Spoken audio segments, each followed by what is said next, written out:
وكفى وسلام على عباده الذين اصطفى أما بعد فأعوذ بالله من الشيطان الرجيم بسم الله الرحمن الرحيم واصبر نفسك مع الذين يدعون ربهم بالغداة والعشي يريدون وجهه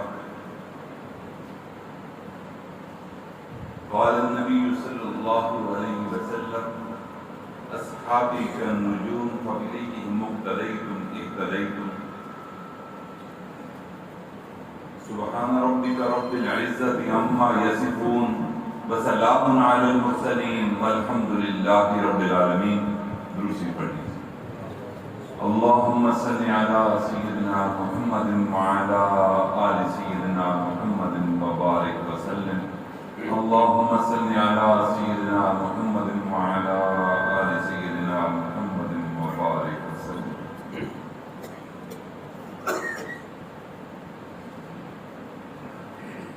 حدیث پاک میں آتا ہے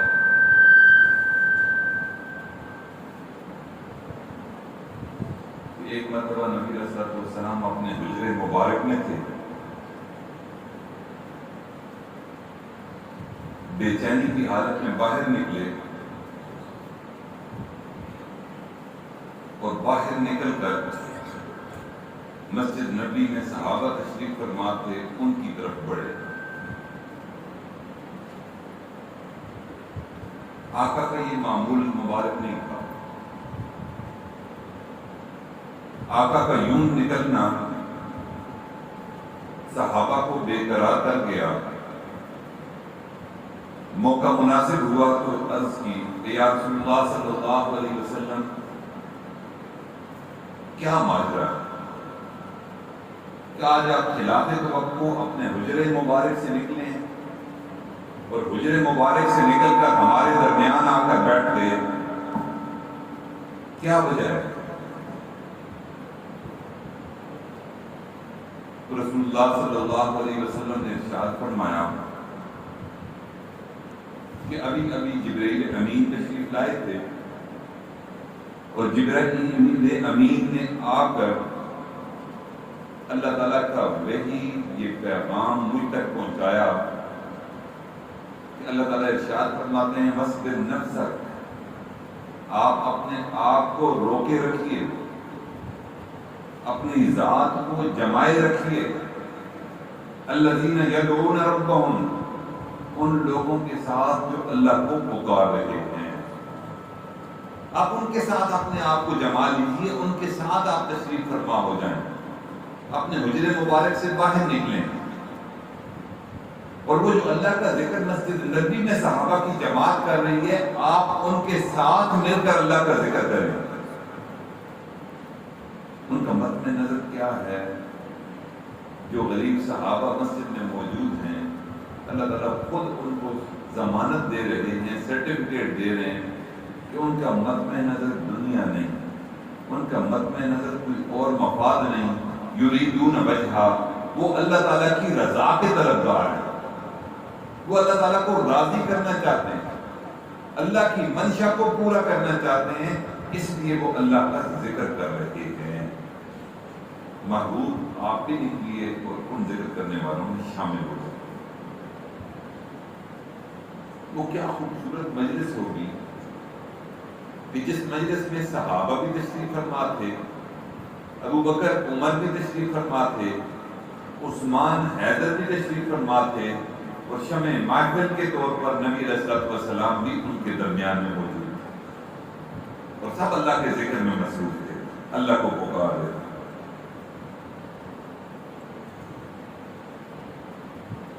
شاعر بھی اس کے بارے میں کہتا ہے کہ جیسے چاند سجا ہے تاروں سے, جیسے چاند سجا ہے تاروں سے, یوں بزم سجی تیری یاروں سے.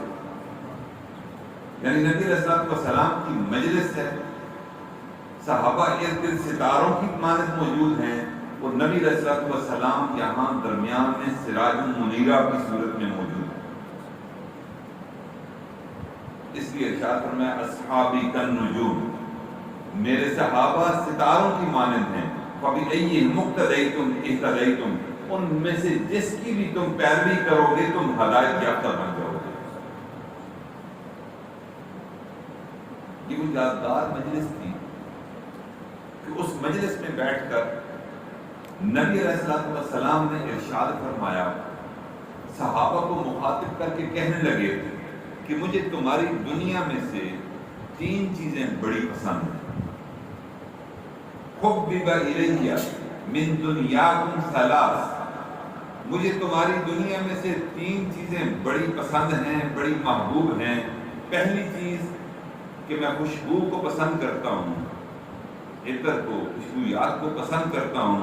دوسری فرمایا کہ مجھے نیک اور صالحہ گھر والی یعنی بیوی بہت پسند ہے۔ اور تیسرا آپ نے ارشاد فرمایا کہ میری آنکھوں کی ٹھنڈک نماز ہے، اور نماز میں رب کے حضور کھڑا ہونا مجھے بہت پسند ہے۔ یہ 3 چیزیں نبی علیہ السلام نے محبوب ارشاد فرمائیں کہ یہ 3 چیزیں میری پسندیدہ ہیں۔ پہلی چیز کیا ہے؟ آقا نے فرمایا کہ مجھے خوشبو اچھی لگتی ہے۔ اب اس پر ذرا غور کیا جائے۔ دوسری چیز آقا نے ارشاد فرمایا مجھے نیک بیوی پسند ہے، صالحہ، متقی، پرہیزگار، اللہ کے حضور پیش ہونے والی، اللہ سے ڈرنے والی، اللہ کے احکامات کو بجا لینے والی، مجھے اہلیہ بہت پسند ہے۔ اور تیسری چیز آقا نے ارشاد فرمایا کہ میری آنکھوں کی ٹھنڈک نماز مجھے پسند ہے۔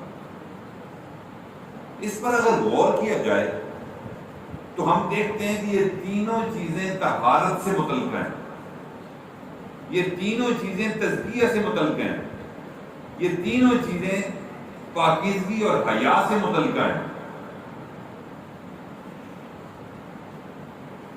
ذرا غور فرمائیے کہ پہلی چیز آقا نے ارشاد فرمایا کہ مجھے خوشبو اچھی لگتی ہے۔ اب آپ خود اندازہ لگائیں، آج جمعے کا دن ہے، ہم سب خوشبو لگا کے یہاں آئے ہیں، خوشبو سے ظاہر تر و تازہ ہو جاتا ہے، ظاہر کا حسن نکھر جاتا ہے، ملنے والا نشاط محسوس کرتا ہے، تر و تازگی محسوس کرتا ہے۔ یعنی جو بندہ بھی خوشبو لگاتا ہے اس کا ظاہر سنور جاتا ہے۔ اور دوسری چیز نبی علیہ السلام نے ارشاد فرمایا نیک بیوی مجھے پسند ہے، صالحہ، متقی، پرہیزگار، تقیہ، نقیہ، ذکیہ بیوی مجھے پسند ہے۔ میرے بھائیوں، بیوی کی وجہ سے آدھا ایمان مکمل ہوتا ہے، اور آدھا ایمان جب مکمل ہوتا ہے تو انسان کے خیالات پاکیزہ ہو جاتے ہیں۔ اس سے پہلے انتشار ہوتا ہے خیالات میں، سوچوں میں تذبذب ہوتا ہے، منتشر سوچیں ہوتی ہیں، لیکن جو ہی نکاح کے بندھن میں نیک بیوی کے ساتھ بندہ بن جاتا ہے، بندے کی تنہائیاں پاک ہو جایا کرتی ہیں۔ خوشبو لگانے سے ظاہر پاکیزہ، بیوی سے تنہائیاں پاکیزہ۔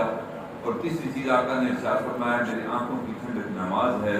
جو بندہ بھی مستقل نماز پڑھتا رہتا ہے، اللہ کو پکارتا رہتا ہے، اس کے دل کی تمام روحانی بیماریاں اس نماز کی وجہ ختم ہو جاتی ہے۔ یعنی ظاہر بھی پاکیزہ ہو جاتا ہے خوشبو سے، تنہائیاں اہلیہ کی وجہ سے پاک ہو جاتی ہیں، اور نماز کی وجہ سے دل پاکیزہ ہو جاتا ہے۔ یہ نبی علیہ السلام کے فرمان عالی شان کو اگر غور کر کیا جائے تو اس سے بات ظاہر ہوتی ہے کہ اللہ تعالیٰ ہمارا ظاہر اور باطن پاکیزہ چاہتا ہے۔ اللہ چاہتا ہے کہ تم مطہر ہو جاؤ، منزہ ہو جاؤ، پاک ہو جاؤ۔ تم لوگوں کے سامنے آؤ تو تمہارا ظاہر پاک ہو، تم تنہائی میں جاؤ تو تمہاری تنہائیاں پاک ہوں، تم اگر اپنے گریبان میں جھانکو تو تمہارا دل بھی ہر قسم کی آلائشوں سے، ہر قسم کی گندگیوں سے، ہر قسم کی نحوستوں سے، غلاظتوں سے، حیرت سے پاک ہو، حسد سے پاک ہو، حوث سے پاک ہو، نظروں سے پاک ہو، بدنظری سے پاک ہو، جھوٹ سے پاک ہو، نفرتوں سے پاک ہو، تکبر سے پاک ہو۔ یہ ساری آلائشیں دل اس سے خالی ہو، اور صرف وہ ایسی چیز ہے جس سے ساری آلائشیں پاک ہو سکتی ہیں، وہ ہے نماز۔ جب بندہ رب کے حضور پیش ہوتا ہے تو اللہ تعالیٰ نے خود بتا دیا قرآن پاک میں کہ ان الصلاۃ تنہی عن الفحشاء، جو نماز ہے وہ تمہیں برے کاموں سے روکتی ہے، لاکھ کاموں سے روکتی ہے، والمنکر، اور تمام منکرات سے، تمام معصیتوں سے تمہیں بچاتی ہے، تمہارا اندر پاک ہو جاتا ہے، تمہارا تزکیہ ہو جاتا ہے۔ ان الصلاۃ تنہی عن الفحشاء والمنکر۔ اب ہم دیکھتے ہیں کہ ہم نماز بھی پڑھ رہے ہیں، صبح سے لے کر شام تک 5 نمازیں ہم پڑھتے ہیں، سنتیں بھی ہم پڑھتے ہیں، نوافل بھی ہم پڑھتے ہیں، اللہ توبہ بھی ہم کرتے ہیں۔ کیا وجہ ہے کہ ہماری زندگی سے لغو اور فحش کام نہیں ختم ہو رہے؟ یہ نماز ہمیں منکرات سے کیوں نہیں روک رہی، فواحش سے کیوں نہیں بچا رہی؟ وجہ کیا ہے؟ اس کا مطلب یہ ہے کہ ہماری نماز نماز نہیں، ہماری نماز ایک مشق کی صورت میں، اٹھک بیٹھک کی صورت میں، ایک عادت کی صورت میں تو موجود ہے۔ اس نماز کو ہم نے عبادت میں تبدیل نہیں کیا۔ جب نماز عبادت میں تبدیل ہوتی ہے تو انسان جب سورۃ فاتحہ پڑھتا ہے تو اللہ کی طرف سے جواب بھی موصول ہوتا ہے۔ حدیث پاک میں آتا ہے کہ جب بندہ نماز میں کھڑے ہو کر الحمدللہ رب العالمین پکارتا ہے کہ تمام تعریفیں رب العالمین کی ہیں، جب بندہ یہ اقرار کرتا ہے دل کی حضوری کے ساتھ، زبان سے اقرار کرتا ہے، اللہ تعالیٰ عرش پر متمکن ہے، جب بندے کی یہ دعا سنتے ہیں، یہ تعریف سنتے ہیں کہ الحمدللہ رب العالمین، تمام تعریفیں اس خالق کائنات، اس رب العالمین کی ہیں، اللہ تعالیٰ پھر بندے کے اس سوال کے جواب میں یوں ارشاد فرماتے ہیں کہ حمدنی عبدی، میرے بندے نے میری تعریف کی۔ ہمیں بھی کبھی اس کا جواب آیا؟ کیا ہمیں احساس ہوتا ہے؟ کیا اس حدیث مبارکہ کو سننے کے بعد ہمیں اشتیاق پیدا ہوتا ہے کہ ہماری نماز ایسی نماز ہو کہ ہم ادھر سے بات کر رہے ہوں اور وہ بات فرش پر ہو رہی ہو اور اللہ تعالیٰ عرش پر بیٹھ کر اس کا جواب دے رہے ہوں؟ ہماری نماز کو حضوری سے خالی ہے، نماز میں استحضار نہیں۔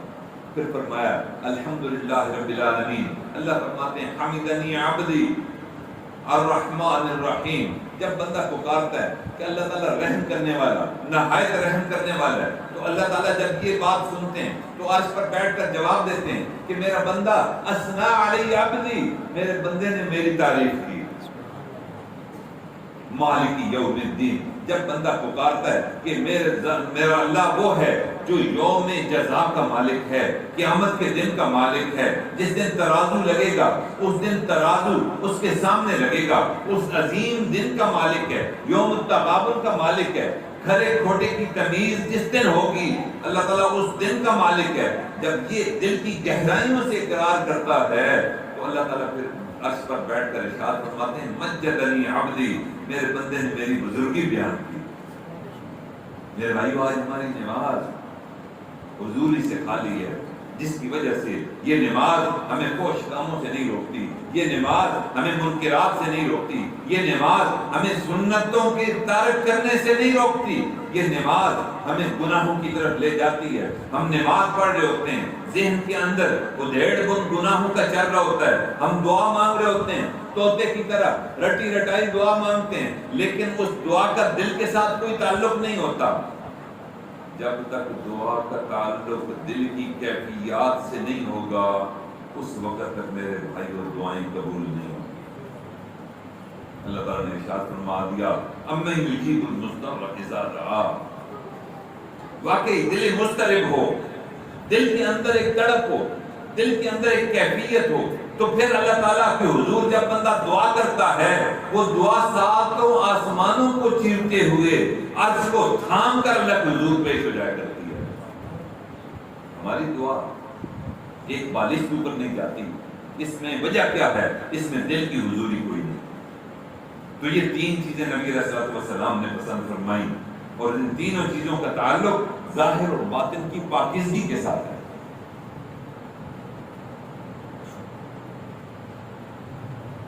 جب محبوب صلی اللہ علیہ وسلم نے یہ باتیں ارشاد فرما دی تو اس کے بعد صدیق اکبر رضی اللہ تعالیٰ عنہ اس مجلس میں موجود تھے، وہ ارشاد فرمانے لگے کہ آقا آپ کو 3 چیزیں پسند ہیں، اگر آپ مجھے اجازت دیں تو میں آپ کے مثل 3 چیزیں میں بھی بتانا چاہتا ہوں کہ جو مجھے بھی پسند ہیں. ہاں صدیق تم کہو کہ مجھے تو 3 چیزیں پسند ہیں، صدیق تمہیں 3 چیزیں کون کون سی پسند ہیں؟ تو صدیق اکبر کی پسند کو دیکھیے، ان کی پہلی ترجیح کیا تھی کہ آقا مجھے پہلی ترجیح کے طور پر جو چیز پسند ہے وہ یہ ہے کہ آپ کا چہرہ ہو اور ابو بکر کی نظریں ہوں. نبی کے چہرے کو تکتے رہنا، آقا کے اپنی نظریں آقا کے چہرے انور پر جما کر رکھنا، یہ مجھے بڑا محبوب ہے. واقعی عاشق عشق ہو تو ایسا ہو. یوسف علیہ السلام بھی بڑے خوبصورت تھے اور ان کا حسن کتابوں میں آتا ہے کہ وہ سبھی تھے، اور نبی علیہ السلام نے ارشاد فرمایا میں ملی. اور ملی ایسے چہرے کو کہتے ہیں کہ جس میں نمکینیت ہو اور جس کے چہرے سے نظر اٹھانے کو دل نہ کرتا ہو. تو شاعروں نے بڑا تخیل کی پرواز کی، اور پرواز کرتے ہوئے حضرت یوسف علیہ السلام کے بھی حسن کے تذکرے کیے، اور ان کا مقابلہ جب نبی علیہ السلام کے حسن کے ساتھ کیا تو وہ یوں گویا ہوئے. وہ کہنے لگے ویکھیا جے یوسف نو انگلیاں کٹیاں، ویکھیا جے یوسف نو انگلیاں کٹیاں، آقا دے دیوانیاں نے جانا وار سٹیاں. انہوں نے انگلیاں کٹوائی تھیں، اور یہ صحابہ کی عظیم جماعت انہوں نے انگلیاں نہیں کٹوائیں بلکہ اپنی گردنیں کٹوا کر نبی علیہ السلام کے سچے عاشقوں میں شامل ہو گئے. عشق دی اخیر ویکھی اودے عاشقین دی، جگ دے حسینہ کولوں ود کے حسین. ایک صحابی تھے، وہ نبی علیہ السلام کے عاشق تھے. نبی علیہ السلام مسجد نبی میں تشریف فرمائے، وہ یوں آتے اس دروازے میں کھڑے ہوتے، باہر والے دروازے میں، اور تھوڑی دیر کھڑے ہو کر پھر واپس چلے جاتے. آقا بیان فرما رہے ہیں، واز کر لیں یا ویسے تشریف فرما رہے ہیں، تھوڑی دیر کے بعد وہ پھر آتے ہیں، پھر چلے جاتے ہیں، پھر آتے ہیں، پھر چلے جاتے ہیں. نبی علیہ السلام نے فرمایا کہ اس کو کھلو، اس کو کیا مسئلہ ہے؟ یہ بار بار آتا ہے دروازے پر، میری طرف دیکھتا ہے اور چند ثانیہ دیکھنے کے بعد واپس چلا جاتا ہے. اس کو بلایا گیا، صحابہ دوڑے کہ آقا یاد کر لیں. وہ دوڑتا ہوا آیا، آقا کی خدمت میں آ کر پیش ہو گیا. لبیک یا رسول اللہ، رسول اللہ آپ کا غلام حاضر ہے. نبی علیہ السلام نے پوچھا کہ کیا کوئی پریشانی ہے؟ کہ میں دیکھ رہا ہوں کہ تو تھوڑے تھوڑے وقفے کے بعد اپنے گھر سے نکل کر مسجد کے دروازے تک آتا ہے، اور مسجد کے دروازے پر آ کر چند ثانیے مجھے دیکھ کر واپس چلا جاتا ہے. میں نے کہا یا رسول اللہ صلی اللہ علیہ وسلم، میں مسجد میں آتا ہوں آپ کی زیارت ہو جاتی ہے، جب گھر جاتا ہوں تو بے قراری بڑھ جاتی ہے کہ آقا موجود نہیں ہے. میں اپنے کام کاج کو چھوڑ کر پھر دیوانہ وار مسجد کی طرف آتا ہوں، اپنی آنکھوں کو ٹھنڈا کر کے پھر دوبارہ اپنے کام میں مشغول ہو جاتا ہوں. جب کام پہ جاتا ہوں وہاں دل نہیں لگتا، جب مسجد میں آتا ہوں دل کو سکون آتا ہے. اب کام بھی ضروری ہے اور آپ کے چہرے انور کو دیکھنا بھی ضروری ہے، اس لیے میں کام بھی کر رہا ہوں، تھوڑی تھوڑی دیر بعد آ کر آپ کی زیارت بھی کر رہا ہوں. کیسے کیسے عشق کے پیمانے سٹ کر کے دے. ایک صحابی تھے، وہ بھی نبی علیہ السلام کے عاشق صادق تھے، اور ان کا عشق بھی انتہا کو پہنچا ہوا تھا. انہوں نے یہ قسم اٹھا لی تھی کہ میں اس وقت تک صبح اپنی آنکھیں نہیں کھولوں گا جس وقت تک مجھے یقین نہیں ہوگا کہ سامنے رسول اللہ صلی اللہ علیہ وسلم تشریف فرما ہے. چنانچہ وہ صبح جاگتے آنکھیں بند، جوتے پہنتے آنکھیں بند، وضو کرتے آنکھیں بند، مسجد کے لیے گھر سے نکلتے آنکھیں بند، گلی میں روانہ ہے آنکھیں بند، ٹٹولتے ہوئے مسجد میں آتے ہیں آنکھیں بند، مسجد نبی کے دروازے میں داخل ہوتے ہیں جوتے اتارتے ہیں آنکھیں بند، سین کو کراس کر کے مسجد کے ہال میں پہنچتے ہیں اس اندازے کے ساتھ کہ اب مسجد کا حال شروع ہو گیا. اب اگر میں نے آنکھیں کھولی تو دنیا کا کوئی نظارہ نہیں ہوگا بلکہ دنیا اور آخرت کا سب سے حسین نظارے کے طور پر نبی علیہ السلام کی زیارت کروں گا. اس حالت میں وہ سامنے پہنچ کر اپنی آنکھوں کو کھولا کرتے تھے، پھر الحمدللہ کہتے کہ الحمدللہ میرے آقا کی مجھے زیارت ہو گئی. میرے بھائیو، یہ عشق نبی ہمیں صحابہ کی زندگی میں ملتا ہے. تو صدیق اکبر رضی اللہ تعالیٰ عنہ نے فرمایا کہ مجھے جو 3 چیزیں محبوب ہیں ان میں سے پہلی چیز یہ ہے کہ میں نبی علیہ السلام کے چہرے انور کو دیکھتا رہوں. آپ کے چہرے کو دیکھنا مجھے بڑا محبوب ہے. دوسری چیز بڑی عجیب ہے، بڑی عجیب ہے. ایک دن حضرت ابوبکر صدیق رضی اللہ تعالیٰ عنہ اکیلے بیٹھے، تنہا بیٹھے، روتے جا رہے ہیں۔ ایک صحابی نے دیکھا کہ رونا تھم نہیں رہا، رک نہیں رہا، وہ آپ کی خدمت میں آیا اور آ کر پوچھا کہ ابوبکر کیا بات ہے؟ آج میں دیکھ رہا ہوں کہ آپ کا گریہ تھم نہیں رہا، آپ دعائیں بھی کر رہے ہیں، رو بھی رہے ہیں، بہت لمبی دعائیں ہیں، اور رکنا ایسا ہے اور آنکھوں سے جھڑی اور لڑی کی صورت میں نکل رہی ہے، کیا وجہ ہے؟ صدیق اکبر نے کمال کی بات کی، انہوں نے کہا کہ نبی علیہ الصلوۃ والسلام نے ایک دن ارشاد فرمایا، اور اس ارشاد کو جب سے میں نے سنا ہے اس وقت سے میں پریشان ہوں۔ آقا نے یہ ارشاد فرمایا کہ اوپر والا ہاتھ نیچے والے ہاتھ سے زیادہ افضل ہے۔ جو دینے والا ہاتھ ہوتا ہے وہ اللہ کے ہاں زیادہ مقبول ہے، جو لینے والا ہاتھ ہے وہ اس کی نسبت کم مقبول ہے، وہ زیادہ فضیلت اوپر والے ہاتھ کو ہے۔ تو میں نے بے ادبی پر معمول کیا کہ میں نے تو پوری زندگی نبی علیہ الصلوۃ والسلام پر اپنا مال لٹایا ہے، اور اب میں چاہتا ہوں کہ یہ مال میں اب جب بھی نبی علیہ الصلوۃ والسلام کی خدمت میں پیش کروں تو یہ ہاتھ اوپر ہوگا، اور میں نہیں چاہتا کہ آقا پر مجھے فضیلت حاصل ہو، یہ بے ادبی ہے، میں چاہتا ہوں یہ کام مجھ سے نہ ہو، اور مجھے محبوب ہی ہے کہ میں آقا پر مال لٹاتا رہوں، سب کچھ لٹا کر بھی مجھے چین نہ آئے، جو کچھ ہے میں وہ لٹاتا رہوں، لیکن کیا کروں؟ اوپر والا ہاتھ افضل ہے نیچے والے ہاتھ کی نسبت، اب میں کیا کروں؟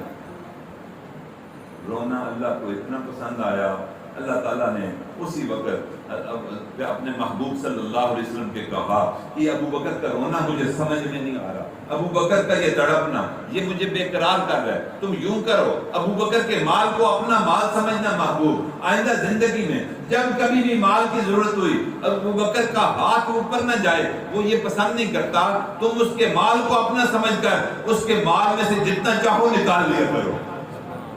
ابو بکر صدیق کہتے ہیں کہ مجھے اس کے بعد اطمینان ہو گیا کہ میرا مال میرے آقا کا مال ہے، اب میرا ہاتھ اوپر نہیں ہوگا، بلکہ آقا صلی اللہ علیہ وسلم میرے مال کو اپنا مال سمجھ کر خرچ کیا کریں۔ تو دوسری چیز ابو بکر صدیق رضی اللہ عنہ نے فرمایا کہ آقا پر مال مجھے خرچ کرنا مجھے بڑا محبوب ہے، اور تیسرا فرمایا کہ ہر میں نبی میں میری بیٹی ہو، اور الحمدللہ کہ میری بیٹی عائشہ نبی علیہ السلام آپ کے عقد میں ہے۔ یہ تین چیزیں مجھے محبوب ہیں، جس طرح آپ کو تین چیزیں محبوب ہیں، تو آپ کے غلام صدیق کو بھی یہی تین چیزیں محبوب ہیں، اور میں نے عرض کر دیا۔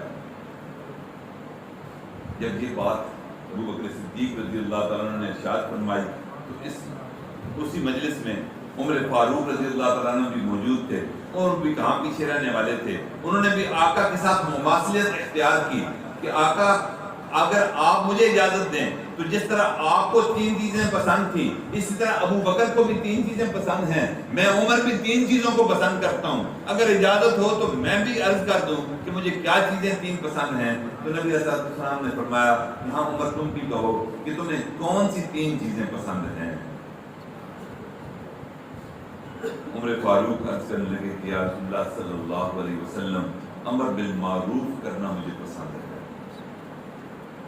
لوگوں کو نیکی کی طرف بلانا مجھے پسند ہے، لوگوں کو نیکی کی طرف راغب کرنا مجھے پسند ہے، نیکی کی طرف جو سبقت لے جاتے ہیں مجھے وہ لوگ پسند ہیں، تو اس لیے امر بالمعروف امت کو کرنا یہ عمر کو پسند ہے۔ اور دوسرا فرمایا کہ دوسری چیز جو مجھے پسند ہے وہ نہی عن المنکر ہے، اور نہی عن المنکر کے طور پر لوگوں کے اندر کوئی میں برائی دیکھوں تو ان برائیوں کو دیکھ کر میں خاموش نہیں رہتا، بلکہ میں لوگوں کو اس کی اصلاح کے لیے تنقید کرتا ہوں، لوگوں کو منع کرتا ہوں۔ دوسری چیز جو مجھے پسند ہے وہ نہی عن المنکر کرنا پسند ہے، اور تیسری چیز عمر فاروق فرمانے لگے کہ سادہ لباس پہننا مجھے بڑا پسند ہے، کرو فر والا لباس جس سے تکبر جھلکتا ہو، جو بادشاہ جیسے پہنتے ہیں، عمر فاروق کو یہ چیزیں پسند نہیں کہ میں ایسا لباس پہنوں۔ پھر نبی علیہ الصلوۃ والسلام کے دور کے بعد کی بات ہے، ابو بکر صدیق رضی اللہ تعالیٰ عنہ کے بعد عمر فاروق کو خلیفۃ المسلمین بنایا جاتا ہے۔ خلیفۃ المسلمین ایک دن مہم جوئی کے لیے بیت المقدس کی طرف روانہ ہونے والے صحابہ نے اور دربار کے لوگوں نے عرض کیا کہ اے امیر المومنین، وہ لوگ جن کی طرف ہم جا رہے ہیں، بیت المقدس بڑا امیر کبیر شہر ہے، نصرانی اور یہودی وہاں موجود ہیں، اور نصرانی یہودی وہاں کے بڑے امیر و کبیر ہیں. اگر آپ اس لباس میں جائیں گے کہ جس لباس میں آپ مدینہ منورہ رہتے ہیں تو ان کی نظر میں آپ کی اہمیت شاید بہت نہ ہوگی. اور ہم فاتح کے طور پر داخل ہونا چاہتے ہیں, اس شہر کو فتح کرنا چاہتے ہیں. آپ مہربانی فرما دیجئے یہ اپنا جبہ اتار دیجئے, آپ کے لیے ایک خصوصی لباس ہم نے تیار کیا ہے. بات رکھنی تھی اپنے ساتھیوں کی. عمر فاروق ارشاد فرمانے لگے کہ ٹھیک ہے, اگر آپ نے وہ لباس تیار کی ہے تو میں آپ کی خوشی کے لیے وہ لباس پہن لیتا ہوں, لیکن مجھے لباس سادہ ہی پسند ہے. بڑا زرد برق لباس تھا, بڑا قیمتی لباس تھا, وہ آپ کی خدمت میں پیش کیا گیا. آپ نے اس کو زیب تن کیا. زیب تن کرنے کے بعد آپ محفل میں آئے اور تھوڑی دیر جب وہاں بیٹھے تو آپ نے کہا کہ میرے اندر عجب آ رہا ہے, میرے اندر تکبر آ رہا ہے. پہلے جو میرے دل کی کیفیت تھی وہ نہیں رہی, اب میں اپنے اندر ایک احساس فخر محسوس کرتا ہوں کہ میرا لباس تبدیل ہو گیا, میں کوئی چیز بن گیا. عمر کو یہ چیز پسند نہیں کہ سادہ لباس کو چھوڑ کر میں زرد برق لباس پہنوں, بادشاہوں والے لباس پہنوں. چنانچہ میرا دل چاہ رہا ہے میں لباس کو تبدیل کر کے اپنا پرانا جبہ زیب تن کر لوں. آپ مجھے اجازت دے دو. آپ کی خواہش کا میں نے احترام کر لیا. صحابہ نے عرض کیا کہ اے امیر المومنین, جیسے آپ کی طبیعت چاہے آپ ویسا لباس پہن لیں. چنانچہ وہی پرانا لباس زیب تن کر کے آپ بیت المقدس کو فتح کرنے کے لیے نکلے. اور اس حالت میں کہ جب بیت المقدس میں پہنچے اور مسلمانوں نے اور وہاں کے نصارہ اور یہود کو جب دعوت اسلام دی کہ اسلام قبول کر لیجئے اور یا پھر آپ خراج دے دیجئے اور آپ علی سلطنت میں شامل ہو جائیے, جب تمام شرائط ان کے سامنے رکھی تو انہوں نے کسی شرائط کو بھی قبول نہ کیا. ایک وہاں یہودی رہتا تھا جو یہودی علوم کا ماہر تھا اور پرانی وہ شریعت کو وہ سمجھتا تھا. اس نے کہا کہ یہ بتائیے کہ ان کے ساتھ لشکر کتنا ہے. انہوں نے کہا جی لشکر تو اتنا کوئی نہیں, لیکن ان کے چند بندے بھی اللہ کی نصرت سے ہزاروں لاکھوں پر بھاری ہوتے ہیں اور یہ ساری دنیا کو بھی تاراج کر سکتے ہیں. تو انہوں نے اس یہودی عالم نے کہا کہ اگر آپ اجازت دیں تو میں ان سے ذرا مل لوں, کیونکہ ہماری آسمانی کتاب میں ان کی نشانی بتائی گئی ہے کہ جو بھی بیت المقدس کو فتح کرے گا اس کے اندر یہ خصوصیات ہوں گی. تو میں دیکھنا چاہتا ہوں کہ وہ خصوصیات جو آسمانی کتاب میں وارد ہیں میں جا کر دیکھوں کہ کیا اگر وہی شخصیت ہے تو اگر ہم جتنے بھی طاقتور ہوں گے تو اس شخصیت سے کو ہم ناکام نہیں کر سکتے. اگر وہ شخصیت نہ ہوئی تو پھر ہم جنگ کر لیں. چنانچہ وہ یہودی عالم وہ بیت المقدس شہر سے باہر نکلا اور امیر المومنین جہاں پڑاؤ ڈال کر بیٹھے تھے سیدھا امیر المومنین کی خدمت میں پہنچا اور پوچھا کہ کون ہے امیر المومنین؟ جی یہ عمر ہے, یہ امیر المومنین ہے. فوجیوں میں اور عمر فاروق میں کوئی فرق محسوس نہیں ہو رہا تھا. وہ سیدھا عمر فاروق رضی اللہ عنہ کی خدمت میں پہنچا اور آ کر عرض کرنے لگا کہ بھائی ہماری کتاب میں جو فاتح بیت المقدس ہوگا اس کی کچھ نشانیاں بتائی گئی ہیں. اگر وہ نشانی آپ کے اندر موجود ہوگی تو پھر ہم جنگ نہیں کریں گے بلکہ پورے کا پورا شہر اور اس کی چابیاں آپ کے حوالے کر دیں گے. ہم آپ کے مطیع ہو جائیں گے. جو مسلمان ہونا چاہے گا اس کو روکیں گے نہیں, لیکن آپ فاتح کے طور پر بیت المقدس میں داخل ہو سکیں گے بغیر جنگ. عمر فاروق نے کہا کہ ٹھیک ہے آپ نشانی دیکھ لیجیے اگر آپ کی کتاب میں آئی ہے. اس نے کہا امیر المومنین آپ یہ مجھے اس سوال کا جواب دے دیجیے کہ یہ جو آپ نے پوستین کے نیچے جبہ پہن رکھا ہے, اس پوستین کے نیچے جو جبے کی پشت ہے اس جبے کی پشت پر جو پیمند لگا ہوا ہے وہ کپڑے کا لگا ہوا ہے یا چمڑے کا لگا ہوا ہے؟ عمر فاروق مسکرا پڑے اور مسکرا کر کہنے لگے کہ واقعی یہ نشانی آپ کی کتاب میں. جی ہماری کتاب میں. اس کتاب میں کیا لکھا ہے؟ اس کتاب میں یہ لکھا ہے کہ اس کے جبے کو جو فاتح بیت المقدس ہوگا, جو مسلمانوں کا امیر المومنین ہوگا, اس کی جبے کی پشت پر چمڑے کا پیمند لگا ہوگا. اب اگر آپ چمڑے کا پیمند مجھے دکھا دیں تو ہم شہر کی چابیاں آپ کے حوالے کر دیں گے. اسی وقت عمر فاروق رضی اللہ تعالیٰ نے اللہ کا شکر ادا کیا. شکر ہے کہ میرے رب نے مجھے سادہ لباس عطا کیا. وہ زرد لباس میں زرد برق لباس پہنا جس کے اندر کر و فر ہوتی تھی. اس نے عمر فاروق رضی اللہ عنہ اپنی پوستین اتاری اور پوستین اتار کر اس یہودی عالم کو کہنے لگے کہ تم خود دیکھ لو کہ میرے کپڑے کے اندر جو جبے کے اندر جو پیمند لگا ہوا ہے وہ چمڑے کا لگا ہوا ہے یا کپڑے کا ہے. وہ اٹھا یہودی عالم اور اس نے اسی وقت وہاں امیر المومنین کی پشت پہ جا کر جب جبے کو دیکھا تو اس کو چمڑے کا پیمن لگا ہوا تھا. اللہ تعالیٰ نے امیر المومنین کی سادگی کی وجہ سے شہر کی چابیاں بغیر جنگ کیے یہود و نصارہ نے عمر فاروق رضی اللہ تعالیٰ عنہ کے حوالے کروا دی. یوں وہ سادہ لباس پہنا کرتے تھے لیکن لاکھوں مربع میل کے حکمران تھے اور یہ ان کی کیفیت تھی کہ لباس کو بھی پیمن لگے ہوتے تھے. میرے بھائیوں کردار کو پیمن نہیں لگنے چاہیے. لباس کو پیمن لگ جائیں کوئی بات نہیں. انسان کا کردار انسان کا دل اتنا اجلا ہونا چاہیے کہ اگر وہ سرے بازار میں رکھ دیا جائے تو اللہ تعالیٰ ایسے دل کو پسند کرتے ہیں کہ جس کے اوپر کوئی پیمن اور داغ نہ ہو. ایک بات ذہن میں رکھیں, ہم اگر بازار میں جاتے ہیں سیب خریدنے کے لیے تو ہماری جیب میں کچھ سکے ہوتے ہیں, کچھ کرنسی نوٹ ہوتے ہیں. آپ خود ذرا اپنے گریبان میں جھانک کر بتائیے کہ ہم اصلی کرنسی نوٹ اور سکہ رائج الوقت دے کر کیا داغی سیب خریدیں گے؟ ہم کہیں گے نہیں, کھرے نوٹ دے رہا ہوں, کھرے سکے دے رہا ہوں, حکومت پاکستان اسٹیٹ بینک کی ضمانت ہے, کھرے نوٹ دے رہا ہوں. کھرے نوٹ کے عوض مجھے بے داغ سیب چاہیے, صحیح صحت مند سیب چاہیے. داغی سیب میں نہیں قبول کروں گا. لیکن میرے بھائیوں ایک بات ذہن میں رکھیں کہ جو بندہ بھی بے داغ دل لے کر اللہ کے حضور پیش ہوگا اللہ تعالیٰ اس کے عوض جنت عطا فرمائے گا. جس دل کے اندر غیر اللہ کی محبت ہوگی, جس دل کے اندر حسد اور تکبر ہوگا, حرص ہوگا, جھوٹ ہوگا, بدنظری ہوگی, یہ داغ سارے اگر دل کے اندر ہوئے تو اللہ تعالیٰ ایسے دل کو ردی کی ٹوکری میں پھینک کر بندے کو جہنم میں روانہ فرما دے کہ تو جنت چاہتا ہے, میری رضا کا مقام چاہتا ہے. اور میں نے تمہیں کہا تھا کہ میں دل سالن لے کر آؤ گے, بے داغ دل لے کر آؤ گے تو میں جنت دوں گا. آج دنیا کی محبت اس دل کے اندر ہے, آج بچوں کی محبت اس دل کے اندر ہے. آج سنتوں کو ترک کرنے کی وجہ سے, ہم بچوں کی ناک کی وجہ سے, بچوں کی تعلیم کی وجہ سے اللہ کو بھی ناراض کر بیٹھے. بچوں کی خوشیوں میں نبی علیہ الصلوۃ والسلام کی سنتوں کو چھوڑتے ہیں, غیروں کے طریقے اور رواج اپنا رہے ہیں, اور پھر ہم کہتے ہیں کہ ہم مسلمان بھی ہیں, امت مسلمہ بھی ہیں, تارک سنت بھی ہیں. میرے بھائیوں ایسے معاملہ نہیں چلے گا. اگر ظاہر بھی بے داغ ہو تو اللہ تعالیٰ اس کو پسند نہیں کرتے جب تک باطن بے داغ. عمر فاروق رضی اللہ تعالیٰ عنہ کو اللہ تعالیٰ نے بیت المقدس کی حکمرانی اور بیت المقدس کی فتح بغیر جنگ کے دے دی. کس وجہ سے؟ کہ ان کا کردار اجلا تھا, بے داغ تھا. بظاہر ان کے جبے پر پیمند لگے ہوئے تھے لیکن ان کا دل اللہ کی محبت سے سرشار تھا. نبی علیہ الصلوۃ والسلام کے سچے عاشق تھے. عمر فاروق نے بھی 3 چیزیں بتائیں کہ یا رسول اللہ مجھے بھی 3 چیزیں پسند ہیں. عثمان کہاں پیچھے رہنے والے تھے. عثمان غنی عرض کرنے لگے کہ یا رسول اللہ صلی اللہ علیہ وسلم آپ نے 3 چیزیں اپنے محبوب چیزوں کا ذکر کیا. صدیق اکبر رضی اللہ تعالیٰ نے بھی 3 چیزوں محبوب کا ذکر کیا. عمر فاروق نے بھی 3 چیزوں کا ذکر کیا.